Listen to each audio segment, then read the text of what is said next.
Assalamualaikum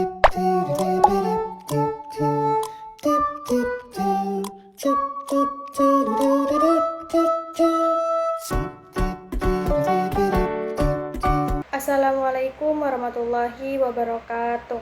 Perkenalkan, nama saya Putri Alivia, NIM akhir 37. Di sini saya akan menjelaskan PPT saya.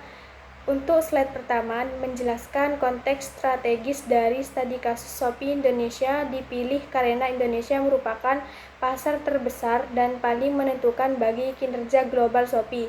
Pada periode 2025-2027, Shopee menghadapi perubahan besar dalam peta persaingan akibat kemitraan TikTok, Tokopedia yang memperkuat posisi pesaing, khususnya dalam live e-commerce. Di saat yang sama, investor global tidak lagi hanya menuntut pertumbuhan, tetapi juga profitabilitas. Oleh karena itu, keputusan strategis yang diambil pada 2025 akan sangat menentukan keberlanjutan posisi Shopee di industri e-commerce Indonesia. Untuk slide kedua, mengidentifikasi 3 masalah strategis paling kritis yang dihadapi Shopee pada 2025. Yang pertama, perlambatan pertumbuhan yang ditunjukkan oleh penurunan laju GMV dan turunannya trafik setelah TikTok Shop kembali beroperasi. Yang kedua, tekanan profitabilitas yang muncul akibat tingginya biaya subsidi dan kenaikan biaya logistik internal. Dan yang ketiga, ancaman serius dari TikTok Tokopedia dalam live e-commerce yang memiliki tingkat engagement dan konversi lebih tinggi. Yang ketiga masalah ini saling berkaitan dan menunjukkan bahwa model pertumbuhan lama Shopee mulai kehilangan efektivitas.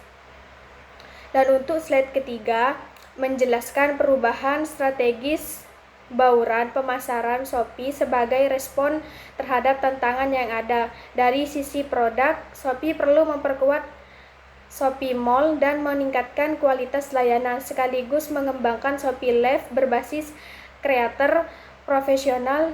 Dari sisi harga, strategi subsidi massal perlu digantikan dengan subsidi yang lebih selektif dan berbasis loyalitas. Pada aspek distribusi, Shopee harus mengoptimalkan sistem logistik hybrid agar lebih efisien. Sementara itu, pada aspek promosi, Shopee perlu mengurangi ketergantungan pada iklan selebriti mahal dan beralih ke strategi kreator dan affiliate marketing yang lebih autentik dan berbiaya rendah.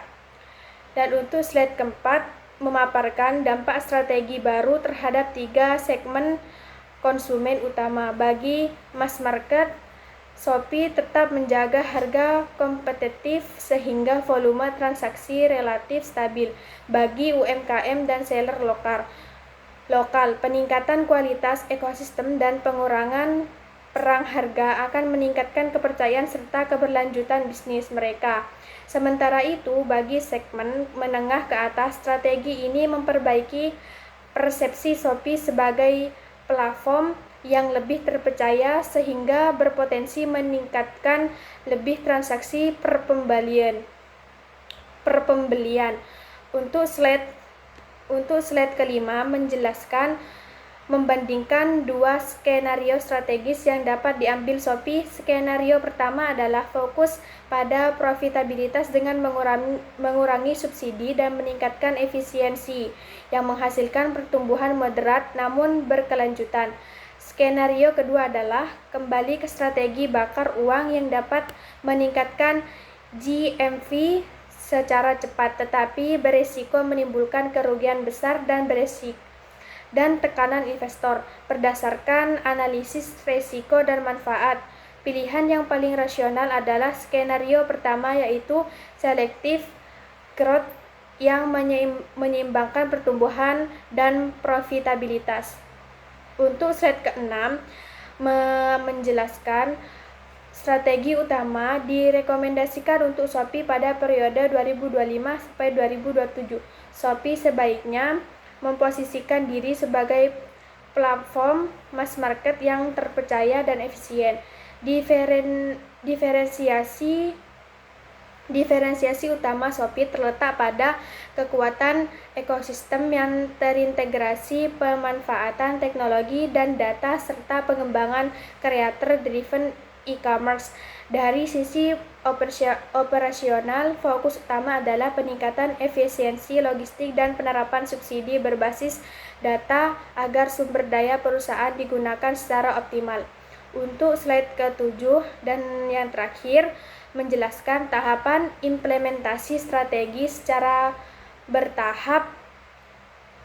Pada 2025, Shopee perlu melakukan audit menyeluruh terhadap subsidi dan biaya logistik. Pada 2026, fokus beralih ke penguatan Shopee Mall dan pengembangan kreator e-commerce. Pada 2027, Shopee diharapkan telah membangun ekosistem yang profit-driven dan basis pengguna yang loyal. Kesimpulannya, Shopee tidak perlu kembali ke perang bakar uang, melainkan harus bertransformasi menjadi platform bernilai, berkelanjutan, dan terpercaya agar mampu mempertahankan posisi kepemimpinan di pasar e-commerce Indonesia. Sekian penjelasan dari saya, kurang lebihnya mohon maaf. Wassalamualaikum warahmatullahi wabarakatuh.